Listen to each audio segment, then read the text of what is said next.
우리는 계속해서 사도행전 말씀을 보고 있습니다. 사도행전 말씀은요, 예수님께서 십자가에서 죽으시고 3일 만에 다시 부활하심에 대해서, 그리고 40일간 여러 사람들 앞에 나타난 사건에 대해서 기록하고 있습니다. 그리고 그 예수님께서는요, 40일 뒤에 하늘나라로 올라가시면서 이스라엘 백성들에게, 제자들에게 예루살렘을 떠나지 말라, 그리고 내가 약속한 성령 하나님을 기다리라, 이렇게 말씀한 걸 볼 수 있어요. 예수님의 부활을 목격한 사람은요, 그 당시 500여 명이 되었다라고 성경은 말하고 있습니다. 그런데 사도행전에 그 약속을 믿고 모여서 흩어지지 아니하고 기도한 사람은 120명에 불과한 것을 볼 수 있습니다. 그 120명에게 하나님은 은혜를 주시고 그 120명에게 약속한 대로 성령 하나님을 호련하게 임하게 하신 것이 사도행전에 잘 기록되어 있습니다.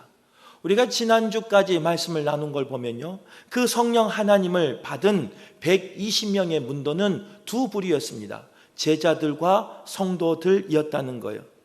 그 제자들은요, 성령 하나님을 받고 나서 변화되기 시작했다는 거예요. 단적인 예로 베드로를 보면 그렇습니다. 베드로는 빗장을 잠고 숨어있던 사람이었습니다. 고향으로 도망가 버린 사람이었습니다. 그런데 성령 하나님을 받고 나니까요, 그는 담대해졌어요. 그리고 복음을 전하는 사람이 되었다는 거예요. 더 나아가 하나님의 말씀을 많은 무리들 앞에, 나를 죽이려고 했던 그 무리들 앞에, 두렵고 떨어서 도망가 버렸던 그 무리들 앞에 베드로는 말씀을 전했다는 거예요. 지난주에 말씀을 나눈 것처럼 말씀을 전할 때 3,000명이나 되는 사람이 세례를 받고 내가 어찌할꼬 하며 탄식하며 회개하고 그리스도께 돌아오고 예수를 그리스도로 고백한 많은 사람들이 일어났다는 겁니다. 이처럼요, 예수님의 태어나심을, 십자가에 달리심을, 부활하심을 그냥 무난한 설교를 했음에도 불구하고 성령 하나님의 역사하시니까 그 제자들에게 큰 권능이 나타나는 것을 우리는 말씀을 통해서 알았어요. 그리고 오늘 말씀에 보면요, 거기서 끝나지 않습니다. 그 성령의 능력은요, 성령 받은 사람들에게서도 나타나는데 성도들에게서도 나타났다는 겁니다. 거기에 모인 모든 무리들이 변화되기 시작했다는 거예요. 성령 하나님을 받고 나니까, 성령 하나님과 동행하고 나니까 내 자신의 기준과 가치를 내려놓게 되고 하나님께서 바라시고 원하시는, 그리고 하나님이 뜻하시는 그 삶을 살아내기 시작했다는 겁니다. 말씀을 통해서 하나님과의 관계가 회복되기 시작했고요, 교제를 통해서 이웃과의 관계가 회복된 삶으로 거기에 모인 성도들이 변하기 시작했다는 거예요. 삶으로 예수를 그리스도로 증언하며 삶으로 예배하는 성도들이 나타났다는 거예요. 그렇다면 오늘 본문을 통해서요, 성령을 받은 사람들은 구체적으로 교회 안에서, 세상 안에서 어떠한 삶을 살았는지 말씀을 나눌 때 우리도, 성령 받은 우리도 교회 안에서 변화되기를 바랍니다. 세상에 나가서 변화되며 영향력 있는 우리 모두가 될 수 있기를 간절히 바랍니다. 초대 예루살렘 교회가 하나님 앞에 그렇게 쓰임 받았어요. 마지막 때 우리 금오교회가, 금오교회 성도가 그렇게 쓰임 받길, 그래서 하나님의 역사 가운데 기록되며 기억되며 존귀하게 쓰임 받길 간절히 바라겠습니다. 그러기 위해선 성령 하나님을 받아야 된다는 거예요. 성령을 받은 사람들, 첫 번째, 그들은 어떻게 되었느냐, 변화되었느냐, 가르침을 받아 모이기에 힘썼다라고 기록하고 있습니다. 사도행전은요, 성령의 역사를 뭐라고 말하느냐, 마가의 다락방 120명의 문도로부터 시작되었다, 이렇게 말하고 있습니다. 120명의 문도는 처음에 말한 것처럼요, 제자들과 성도들로 이루어졌다는 거예요. 120명 구별된 사람은 제자들만 모인 게 아니었습니다.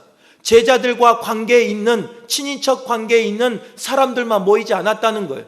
제자들과 관계없는 그런 사람도 그곳에 모였다는 거예요. 감사한 것은 제자들에게만 성령이 임하였습니까? 그렇지 않아요. 거기에 모여서 성령 하나님을 사모하는, 기도하는 모든 무리에게 성령 하나님이 임하신 걸 볼 수 있습니다.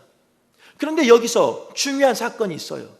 성령 하나님이 임하고 나고요, 각자에게 모두에게 그 성령의 역사가, 그 성령의 권능이 나타나기 시작했다는 거예요. 방언을 하며 은사가 나타나기 시작했다는 거예요. 그러면 그 정도 되면 그 공동체는, 특별히 그 교회는 시끄러울 법도 해요. 왜 그러느냐?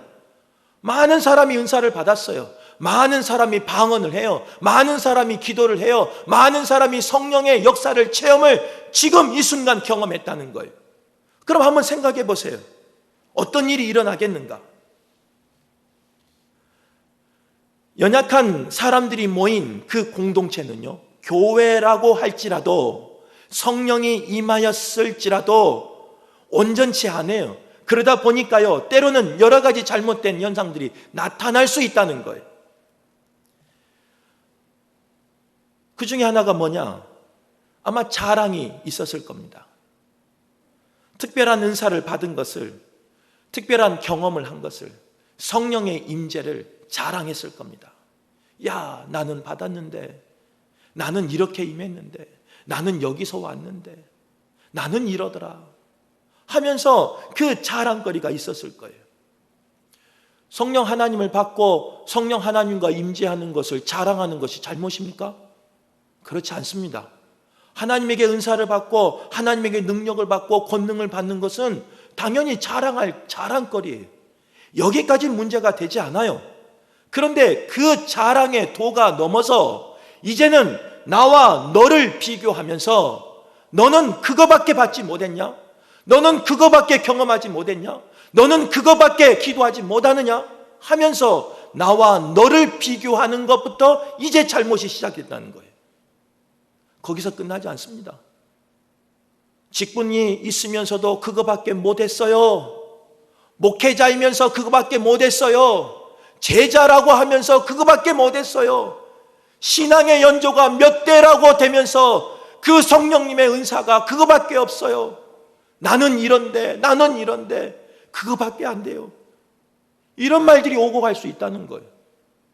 그래도 그거는 봐줄만 해요. 조금 더 나가요. 어디까지 나가느냐? 내가 체험한, 내가 경험한 나에게 있는 은사는 옳은 것이고, 너가 경험한, 너가 체험한 너에게 있는 은사는 틀린 것이다 라고 말하는 교회도 있다는 거예요. 그런 교회에게 오늘 본문은 분명히 말하고 있습니다. 그렇지 않다는 거예요. 제자들이나 성도들이나 별 다를 바 없는 체험적인 신앙을 하였기에 때로는 그 교회 안에 여러 가지 말들이 있을 수 있지만, 오늘 본문의 말씀은 그럼에도 불구하고 교회 안에서 질서가 무너지지 않기를 원하고 있다는 겁니다. 오늘 본문의 말씀을요, 우리 성도님들이 좀 유심 있게 봤다면요, 지난주에 42절까지 봤으니까 오늘은 43절부터 보는 게 맞아요. 또 성경 말씀도 사도행전 2장을 구분할 때 마지막 말씀을 43절부터 구분하고 있습니다. 그래서 오늘 본문의 말씀은 43절부터 읽어야 돼요. 사람마다 두려워하는데 사도들로 말미암아 기사와 표적이 많이 나타나니 하면서 기록이 돼야 돼요. 이 말씀부터 선포돼야 돼요. 그런데 굳이 오늘 말씀을 42절부터 시작한 것은요, 우리 성도들이 말씀을 오해하지 말라는 거예요. 교회 안에 영적인 질서가 세워지는 것이 사도들에게 기사와 표적이 나타나는 것부터 영적인 질서가 세워지는 게 아니에요. 43절부터 읽으면 그렇게 오해가 돼요.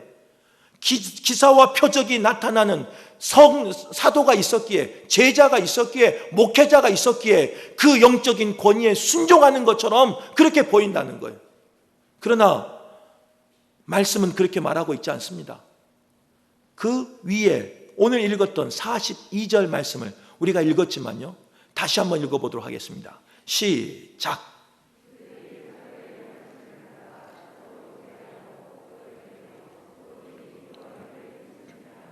아멘. 사도에게 기사와 표적이 나타나지 않은 상황이 42절 말씀이에요. 그런데 그들은 사도의 가르침을 받아 여기서부터 순종이 시작한다는 거예요. 여기서부터 초대교회 예루살렘 교회의 역사가, 능력이 시작한다는 거예요. 오늘 말씀은 우리에게 분명히 말씀하고 있습니다. 오늘 말씀은 우리에게 분명히 가르치고 있다는 거예요. 그 사도의 가르침을 받아 여기서부터 영적인 질서가 세워진다는 거예요. 영적인 질서가 세워진 교회를 통해서 하나님은 일하십니다. 영적인 교회, 그 질서가 있는 그 교회를 하나님은 택하시고, 마지막 때 또 초기에 그 교회를 통하여 하나님은 하나님의 역사를 써가시는 거예요. 영적인 질서가 무너진 교회를 통해서 하나님은 일하지 않으세요. 그 사람을 택하지 않으세요. 왜? 자칫 잘못하면요, 그 영적인 질서를 지키지 아니하는 그 사람 때문에 교회가 흔들려 버릴 수 있어요. 하나님의 사역이 흔들려 버릴 수 있어요. 그래서 그 사람을 쓰지 않는 거예요. 오늘 이 말씀이 우리에게 들리는 말씀 되시기를 바라요. 때로는 교회 안에요, 목회자인 저도 마찬가지예요. 늘 고백하잖아요. 우리 성도님들보다 지식이 부족할 때도 있어요. 우리 성도님보다 열정이 부족할 때도 있어요. 우리 성도님보다 가진 것이 없을 때도 있고, 때로는 우리 성도님들보다 베푸는 것이 더 부족할 때도 있어요. 우리 성도님보다 사랑하는 마음이 더 약할 때도 있다는 거예요. 부족함도 있고 연약함도 있고, 없어야 할 감정은 그냥 툭툭 튀어나올 때도 있고, 그런 인간적인 모습과 인간적인 냄새가 목회자인 저에게 있을 수가 있어요. 우리 장로님들에게도, 지도자들에게도 그런 모습이 있을 수 있어요. 그러나 오늘 본문을 통해서 분명히 말씀하고 있는 건 뭐냐? 그 영적인 질서를 지키는 교회가 되기를 원한다는 거예요. 그 영적인 질서를 세우는 교회가 되기를 원한다는 거예요. 그 교회를 통해서 하나님은 일하시기를 원한다는 거예요. 때로는 앞에 서 있는 목사가 부족하고 연약하고 사람의 냄새가 나고 도저히 따라갈 수 없는 사람이지만 하나님이 세우신 사람이기에 함께 동역하며 나가는, 그래서 마지막 때 쓰임받는 저와 여러분 되시길 간절히 바랍니다. 부족한 모습이 보이면 기도하세요. 하나님, 우리 목사가, 우리 장로님이, 우리 권사님이, 우리 집사님이, 우리 성도님이 이런 부족함이 있는데, 하나님, 나의 기도가 응답받아서 그 부족한 모습이 변화될 수 있도록, 그 약한 모습이 강함될 수 있도록 주님 도와주옵소서라고 기도할 수 있기를 간절히 바라겠습니다. 두 번째로, 성령 받은 사람들은요, 특징이 나누며 교제하였다, 이렇게 말씀하고 있습니다. 말씀을 배우고 성전에 모여 기도하기 힘썼던 사람들은요, 이기심을 버리고 기쁨으로 나누며 교제하며 다른 사람을 위한 이타적인 삶을 살기 시작했다는 거예요. 여러분, 나의 것 소중한가요? 소중하지 않은가요? 소중해요. 오늘 새 가족이 없어서 저의 속까지 보여줄 수 있는데, 앞에 있는 목사가 내 지갑에 있는 돈 소중할까요? 안 할까요? 여기만 소중하지 이쪽은 별로 안 소중해요. 남의 돈이니까 그런가 봐요. 나라고 생각해봐요. 내 지갑에 있는 돈 소중해, 안 소중해요? 여러분이 소중하면 저도 소중해요. 그 지갑에 있는 돈, 뭐 금고가 있는지 모르지만 금고에 있는 돈, 통장에 있는 돈 쥐고 싶어요? 놓고 싶어요? 찬양대만 지을 수 있기를 바랍니다. 여긴 대답을 안 해요. 쥐고 싶어요? 나눠주고 싶어요? 쥐고 싶어요. 성도도 그러면 목사도 그럽니다. 목사도 똑같은 사람인데 뭐 목사는 이슬 먹고 산답니까? 어떤 분은 그런 분도 계셔요.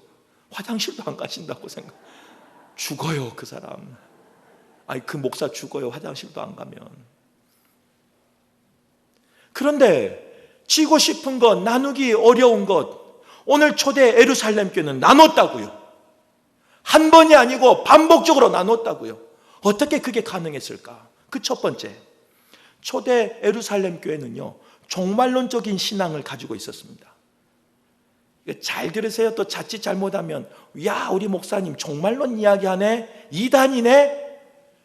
이단들이 가장 좋은 말씀을 다 말씀해 버리니까, 이게 이단이 선포하는 말씀이다 보니까 우리는 오해를 해요. 종말론 이야기하면 이단으로 생각해 버려요. 그렇지 않아요. 하나님의 말씀은 분명히 종말을 이야기하고 있습니다.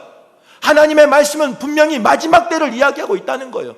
그래서 신학에도요, 정통 신학에도요, 이 종말론을 두 가지로 나눠요. 첫 번째는 우주적인 종말론, 두 번째는 개인적인 종말론. 우주적인 종말론은 뭐냐? 하나님의 심판의 때를 말하는 거예요.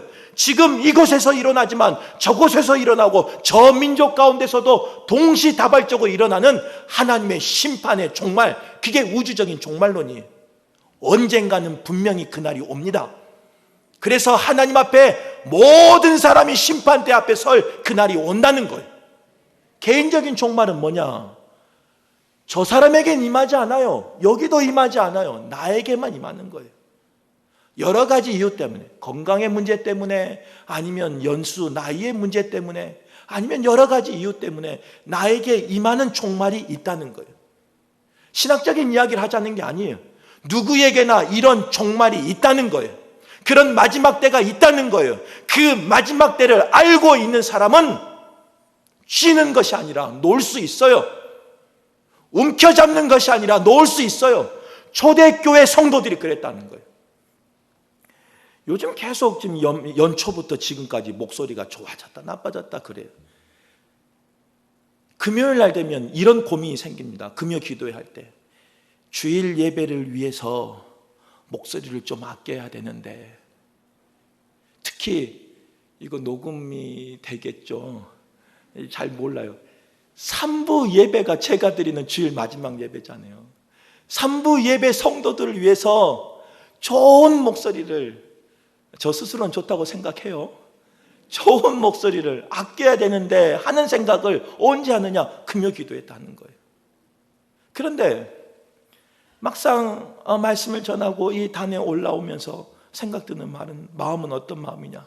우리 성도들이 앉아서 찬양하면서 은혜 받으면서 기도하는 모습을 보면서 드는 마음은 어떤 마음이냐?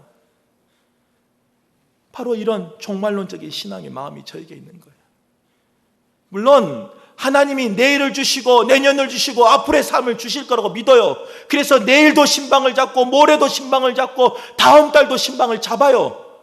하지만 오늘 예배하는, 말씀 전하는 내 심령 가운데 목사로서의 양심은 어떤 양심을 가지고 말씀을 전하느냐? 이 시간이 나에게 주신 마지막 시간이라는 것을 고백하면서 말씀을 전해. 그런데 목소리 아껴서 뭐예요? 주일이 나에게 안 올 수도 있는데, 내일이 나에게 안 올 수도 있는데 목소리 아껴서 뭐예요? 오늘 나에게 주신 사명 감당하면 끝이지. 그걸로 만족하면 되지. 오늘까지 쓰임 받으면 그걸로 만족하며 얼마나 기뻐하고, 천국 가면 얼마나 행복한데. 근데 성도들 중에 천국 간 거 두려워하는 분이 계시더라고요. 지고 있으니까 그래요. 가진 게 많아서 그래요. 아마 여기 계신 분들 중에 가장 천국 가면 행복할 사람은 저예요. 써볼 거 다 써봤으니까, 은행의 것까지 빌려서 써봤으니까 얼마나 행복한지 몰라요. 할렐루야, 아멘이. 근다고 죽으라고 아멘 하면 안 돼요. 우리에게 이런 종말론적인 신앙을 가지고 사세요. 아끼지 마세요. 주일 일부도 마찬가지예요. 3부까지 아껴야 되는데 목소리를 좀 작게 할까? 일부 끝나고 부르시면 어쩌려고요? 하나님이 오라 그러면, 야, 너 그 준 목소리 다 없어도 목소리 하나 줬는데 너 설교하면서 누가 3부까지 살려줄 줄 알았어? 내가 언제 살려준다고 너에게 약속했어? 그 시간이 마지막인 줄 알고 하나님 앞에 쓰임 받으면 되지. 만약에 이렇게 심판대 앞에서 주님이 저에게 물으신다면 제가 뭐라 그러겠습니까? 만약 우리에게 주신 그 재물과 우리에게 주신 재능과 우리에게 주신 그 시간을 내가 영원히 살 것처럼 모으기만 한다면, 빗장에 채우기만 한다면, 오늘 말씀은 그런 우리에게 분명히 말씀하고 있어요. 예루살렘 초대교회를 통하여 나누라 이렇게 말씀하고 있습니다. 두 번째로 그 물질을 어떻게 나눌 수 있었을까? 그 물질의 소유권을 내게 있다라고 그들은 생각하지 않았어요. 하나님에게 있다라고 그들은 생각했고 믿었고 고백했고 그런 삶을 살았어요. 오늘 예배한 분들 중에 이 세상을 창조하신 분이 하나님인 걸 누가 모르는 분이 누가 계십니까? 오늘 예배한 분 중에 나의 생명을 주신 분이 하나님이시여, 나의 쓸 것을 주신 분이 하나님이시여, 나의 재물과 시간을 주신 재능을 주신 분이 하나님이시라는 것을 모르는 분이 누가 있습니까? 다 알아요. 그런데 우리의 신앙은 그렇지 않다는 거예요. 우리의 신앙은 입술은 그렇게 고백하지만 나의 마음은 내 것이다 라고 주장하는 사람들이 있어요. 물론 저도 그래요. 내 지갑에 있는 돈은 내 돈이죠. 내 가정 안에 있는 돈은 내 돈이죠. 그래서 누가 달라 그러면 주기 싫어요. 그런 저에게, 그런 우리에게 오늘 말씀은 분명히 말씀하고 있습니다. 내 입술로 선포하고 내 입술로 고백한 것처럼 모든 소유권이 하나님의 것임을 인정하며 살아라 라고 말하고 있어요. 내 삶 속에서 내 삶으로 예배하는, 예배자로 나가는 그 삶은 어떤 삶이냐? 입술에 말만 있는 것이 아니라 삶이 그대로 사는 사람이 진정한 예배자라는 거예요. 진정한 예배를 드릴 수 있는 사람만이 하나님의 나에게 주신 것이 하나님의 소유임을 인정할 수 있고 나눌 수 있는 거예요. 세 번째로, 이례적으로 끝나는 것이 아니라 지속적으로 나눈다 그랬잖아요. 우리가 오늘 특별하게 한 주를 정하고요, 트리키예와 시리아를 위해서 지진 구원금을 하지 않습니까? 한 번 정도는 할 수 있습니다. 여기 계신 분들은 선한 분들이니까 한 번이 아니라 그래도 몇 번은 하실 수 있습니다. 그런데 지속적으로 계속해서 도울 수 있겠습니까? 내 것을 팔아서 도울 수 있겠습니까? 없는 것을 갖다가 도울 수 있겠어요? 힘들다는 거예요. 그런데 오늘 성경에 보면요, 이 예루살렘 초대교회는요 지속적으로 함께 나누었다는 거예요. 유무상통했다는 거예요. 그게 어떻게 가능했을까? 다른 게 아니에요. 하나님이 나에게 부어주시는 지속적인 복이 있었어요. 내 가정 가운데 샘솟는 지속적인, 끊이지 아니하는, 마르지 아니하는 그 복이 이 예루살렘 초대교회는 있었다는 거예요. 오늘 우리 성도님들에게도 그런 복이 있기를 간절히 바랍니다. 지속적으로 도울 수 있기를 바라요. 그런데 그 지속적인 도움을 주기 위해선, 헌신하기 위해선, 섬기기 위해선 하나님의 공급함이 있어야 되는 거예요. 육적인 공급이 있어야 돼요. 영적인 공급이 있어야 돼요. 물질의 공급이 있어야 돼요. 내 삶의 공급이 있어야 돼요. 그래서 마음껏 일할 수 있는 거예요. 오늘 예배하는 성도가 그런 공급이 있는, 그런 채워주심이 있는, 그런 하나님이 부어주시는 축복이 있는 성도들 되시길 간절히 바랍니다. 제가 기도하는 제목 중에 오해하지 말고 들으세요. 우리 장로님들을 위해서 특별히 기도하는 제목이 있습니다. 또 이렇게 말하면 갑자기 졸다가 일어나셔서 이야 우리 목사님 봐, 겉으로는 차별 안 한다고 하더만 장로님들만 사랑하구만. 맞아요. 장로님들 특별히 사랑해요. 장로님들 위해서 특별히 기도하는 기도 제목이 있어요. 성도님들이 아시는가 모르겠지만 다른 거 아니에요. 우리 장로님들을 지도자로 세워주셨는데요, 그 지도자인 장로님들이 꿈꾸는 장로님 됐으면 좋겠어요. 먼 미래를 보고 하나님의 역사를 보고 영안이 열려서 하나님의 나라를 꿈꾸는 그런 장로님들 됐으면 좋겠어요. 생각이 좁은 장로님이 아니라 하나님의 생각만큼, 하나님의 시선만큼, 하나님의 사랑만큼 꿈이 큰 장로님이 됐으면 좋겠어요. 꿈만 크다고 되는 게 아니에요. 그 다음에 기도해요. 하나님, 우리 장로님들이 그 꿈을 가지고 일하게 하십시오. 본이 되게 하십시오. 기도해요. 그런데 거기서 끝나지 않아요. 우리 장로님들 향한 기도는 하나님, 일하게 하시는데 마음껏 일할 수 있도록 제한 없이 일할 수 있도록 하나님께서 공급하시고 하나님께서 부어 주십시오. 장로님을 사랑해서 기도할까요? 맞아요. 하지만 근본적인 기도의 그 근본의 축복은 장로님을 통해서 우리 성도들에게 주의 나라의 교회 가운데 그런 축복이 임하길 간절히 바랍니다. 부어 주셔야 일하는 거예요. 그래서 우리 장로님들 기도해 주세요. 많은 복을 누리시라고. 우리 장로님들이 땅을 샀는가 안 샀는가 모르지만 땅 사면 다른 사람보다 더 많이 올라가게 하세요. 기도하세요. 장로님들 직장 가면 이왕 월급 받는 거 다른 사람보다 많이 받으라고 기도하세요. 우리 성도님들 복 받게. 그런 교회가 되길 간절히 바랍니다. 그런 복이 있어야 돼요. 그런데 여기서 우리가 또 간과하지 말아야 할 중요한 하나님의 음성이 있다는 거예요. 그건 뭐냐? 오늘 말씀을 잘 읽어보면요, 이제 이 말씀을 누가 잘 인용하냐? 이단들이 잘 인용합니다. 유무상통.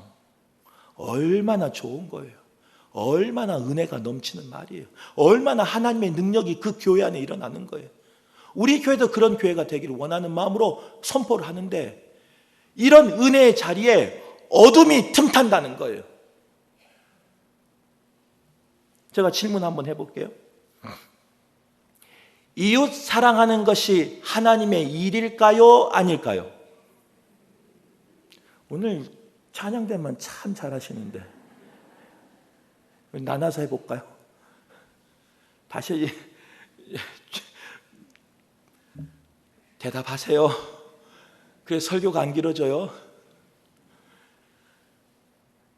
이웃 사랑하는 게 하나님의 일일까요? 아닐까요? 먼 타국에 복음을 전하기 위해서 교회를 세우고 선교하는 게 하나님의 일일까요? 아닐까요? 어려움을 당하는 그곳에 우리의 마음을 전하고 어려운 교회를 돕고 어려운 목회자를 돕고 어려운 사람을 돕는 그 일이 하나님의 일일까요? 아닐까요? 도와야 될까요? 안 도와야 될까요? 맞아요. 그런데 그 좋은 일 가운데 꼭 어둠이 틈탄다는 거예요. 그 은혜 가운데 꼭 어둠이 틈탄다는 거예요. 그 부흥의 역사가 일어나는 곳에 꼭 어둠이 틈탄다는 거예요. 그래서 우리는 깨어서 기도하라는 거예요. 뭐냐? 이웃을 사랑하는데, 선교하는데, 교회를 돕고 세우고 목회자를 세우는 가운데 질서가 중요하다는 거예요. 어떤 질서냐? 아무리 이웃을, 아무리 선교를, 아무리 교회를, 목회자를, 여러 가지 어려운 사람을 돕는다고 해도 교회에서 허락한 다음에 할 수 있기를 바라요. 이게 무슨 말이냐면요, 목회자인 저에게도 많은 도움을 요청합니다. 여기서 도와달라고 선배, 후배, 동기들, 더 나가서 알지도 못하는 분들, 또 선교지에서 왔다고 선교사님들, 그리고 선교사님의 선교사님 아는 분의 아는 분까지 맡겨놓은 것처럼 죄송한데 와서 뭐 달라 그런 분도 솔직히 있습니다. 마음은 다 드리고 싶어요. 그러나 그 모든 선한 일을 할 때 질서가 중요하다 그랬잖아요. 교회에서 허락한 만큼, 이거는 이제 우리가 연말에 말하는 공동의회를 통해서 말하는 재정적인 예산 안에서 일하는 걸 말하는 거예요. 또 여러 가지 예상되지 않은 여러 가지 일이 있다면 교회 허락을 막고 그 일을 해야 된다는 거예요. 이번에도 마찬가지예요. 튀르키예와 시리아 이 지진 구호를 하는데요, 마음은 열정은 있어요. 하지만 그것을 담임 목사라고 해서 마음대로 해서는 안 돼요. 당회가 있고 그 당회를 통해서 허락을 받고 그 모든 것을 아무리 선한 일이라도 그런 절차와 질서를 지켜야 된다는 거예요. 왜 그러느냐? 때로는 그 절차와 질서가 불편할 때가 있습니다. 성도님 말고 목사인 입장에서 도와달라면 그냥 도와주면 되지. 하나님의 일인데. 그냥 갖다 주면 되지. 하나님의 일인데. 중요한 것은요, 질서를 무시하고 그렇게 하면 일은 빠른 것 같아요.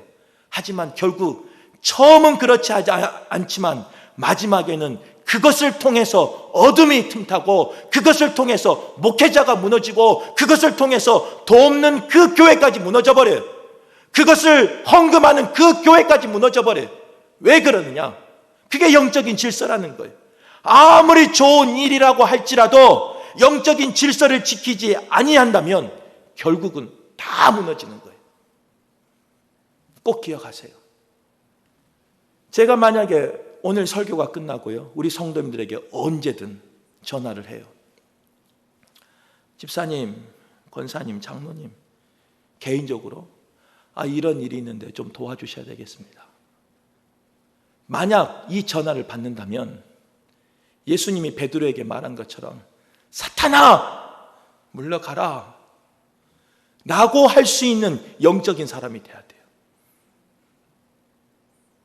왜 그러느냐? 처음은 사탄이 아니에요. 하지만 변해요. 사람은. 목사도 변해요. 그래서 아무리 좋은 일이랄지라도 목사가 개인적으로 전화해서, 교회를 위임받은 목사라고 할지라도 우리 성도들에게 개인으로 전화해서 도와달라 그러면 끊을 수 있어야 돼요.